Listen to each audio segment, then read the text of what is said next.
Bonjour à tous et bienvenue dans Virage Digital. Je vous rappelle que nous sommes en direct. N'hésitez donc pas à poser toutes vos questions à nos invités durant la demi-heure d'émission qui va suivre. Et dans quelques instants, nous parlerons d'agriculture numérique. Pour en parler, je recevrai donc Pierre Landry, rédacteur en chef d'IT for Business, et Marine Pouillat, administratrice de Renaissance Numérique. Timothée Barbier nous rejoindra un petit peu plus tard afin de nous présenter Drone Agricole et afin de participer au débat également. Mais tout de suite, place à l'info numérique de la semaine avec la revue de presse.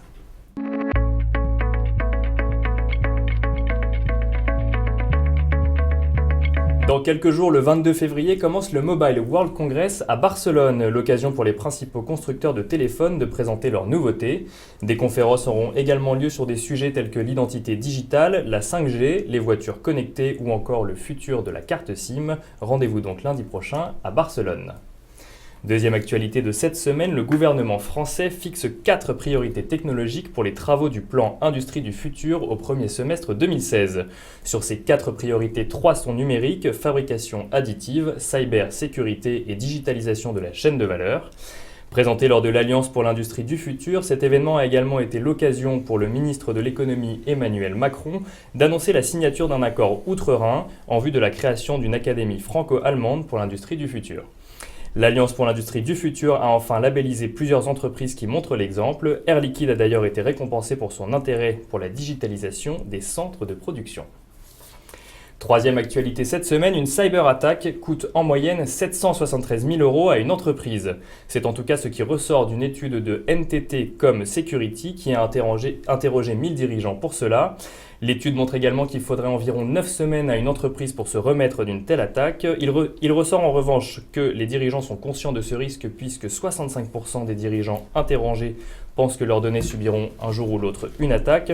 41% d'entre eux s'attendent également à devoir démissionner en cas de violation grave. Une prise de conscience qui n'est pas encore tout à fait faite en France où seulement 27% des sondés estiment que toutes les données de leur entreprise sont sécurisées. A noter donc pour les dirigeants qui nous regardent, Hewlett Packard Enterprise publie aujourd'hui l'étude Cyber Risk Report 2016 qui identifie que les principaux risques pour les entreprises sont la vulnérabilité applicative, la mise en œuvre de correctifs et les logiciels malveillants à des fins d'extorsion financière. Prudence donc car ces études ne prennent pas en compte les éventuels dégâts sur l'image de l'entreprise. Et enfin, dernière info cette semaine, la National Highway Traffic Safety Administration, l'agence fédérale américaine en charge de la sécurité routière, a reconnu l'intelligence artificielle de Google Car comme conducteur à part entière. Les autres humains à bord ne sont plus considérés que comme des passagers.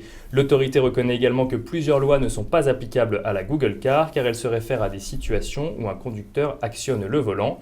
Une autre limite à la mise en circulation de la Google Car est que celle-ci ne peut pas répondre aux injonctions de la police. Voilà pour la revue de presse de la semaine et je vous propose de passer à la deuxième partie de cette émission, le débat.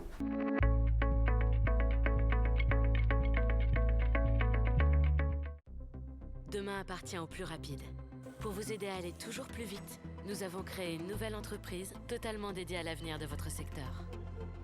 Où les hommes, la technologie et les idées font avancer le monde ensemble. Accélérer l'innovation, accélérer le changement, accélérer l'avenir. Hewlett Packard Enterprise.